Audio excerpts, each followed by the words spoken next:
Great Tasting Table, and we are with Chef Leah Cohen, owner of Pig and Cow. Piggyback, the audience is drooling through this commercial break as we are preparing your brisket, which infuses your Filipino heritage and Jewish heritage in one delicious brisket here. Yes. You're expanding Pig and Cow. Yep. You started out on the Lower East Side of New York City, expanded Upper West Side. Now you're going to Philly. Yes, I I mean, Philly's a great food town. Yeah. You know, and there you are.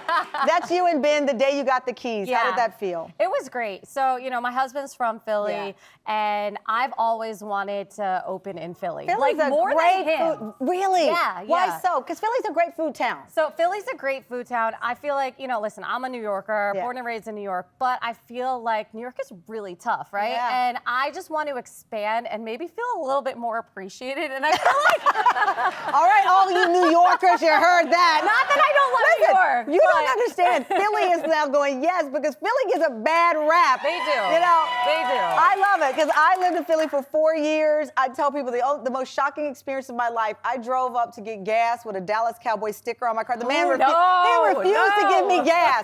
The man was like, take your car somewhere else. You're getting no gas. I mean, I feel that because I'm an Eagles fan. Yeah. So. Yeah, go Birds! You got it. So you got the spirit of Philly. Philly will show up for you. Yes, hopefully. Now help this brisket show up for our family. So it's a 5-spice braised brisket. QR code at the screen. The entire recipe is on our website. So we've taken the brisket out 3.5 hours about. 3.5 hours. You want to let it cool in its own liquid. So this is the next day, right? All right, so it's cooled in its own liquids. We're taking it out. We're putting it on the cutting board. So the next important thing with brisket is you want to make sure you slice it against the grain, right? If you cut it with the grain, it's going to be chewy no matter how well you cooked it, right? And so a lot of people have a hard time knowing, like, okay, what is against the grain? So there's the grain, essentially, it's the way that the meat runs, right? And so it goes vertical. So you want to cut it against the grain, which would be horizontal, right? And so really you just want to look and see where you can't be afraid to get in there to look for it, because otherwise, you know, and the thing is, if let's say you cut one side here and you look and you see, oh, I messed it up, that's okay, just turn it around. Just and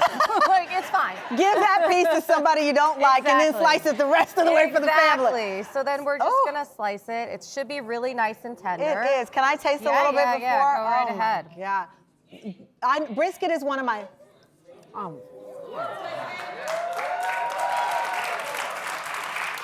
And okay, wait a minute. I have a declaration. I have a declaration. You haven't even put the sauce on the grape. This is the best brisket I've ever had in my life. Easily. And by the way, that's hard for me to say because I grew up in Luling, Texas, City Market. Shout out to my guys there. They do a smoked mesquite brisket that is phenomenal. This brisket, I can taste the Asian influence in it and the flavors of the pho. It's amazing. I love that. Oh my God. Thank you. So we slice it against the grain, and then you just pour the sauce on top. And you can, so if you want like a thicker gravy, you can just reduce it. But sometimes it can get a little salty because of the soy sauce. This is so delicious. But I like it kind of loose.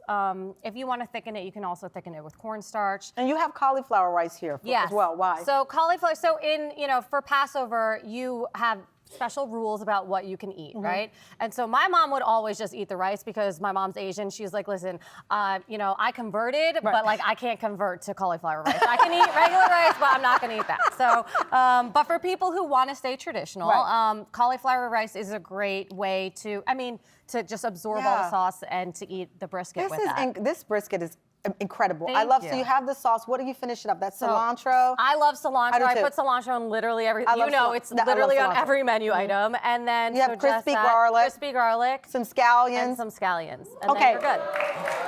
I'm going to try the finished recipe here, but you have a great idea for leftover brisket. Yeah. Tell us about this one. So, like I said, there's a lot of rules about what you can eat. So we eat matzah, and actually, I love matzah. I do too. It's weird because there's really not much to it. There's nothing to it, but this is the crunch of it. It's like a good crunch, But so matzah can be a little bit dry, so we want to make sure that we kind of lube it up with some mayo, right? Just make it a little bit friendlier, and so it's not so dry. And I'm still eating over here, by the way. Great. This recipe is also on our website. So you're going to put the matzah And you're gonna smear the mayo on. Smear the mayo on. I love how you said smear. And then, so we're basically making like an open face banh mi, right? Okay. So we're going to take some of the brisket, and then we're just gonna put it on, and then do like the traditional toppings that you would, let's say, of a banh mi.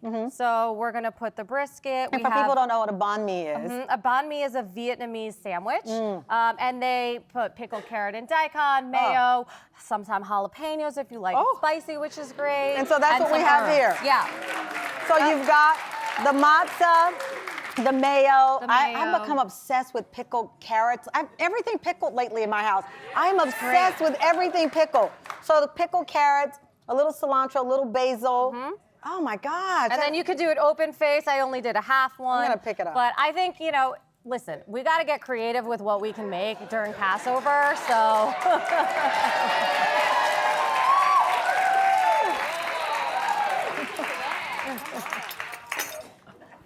I'm going home with you tonight. I'm sorry. I'm sorry. Yay! Oh my gosh.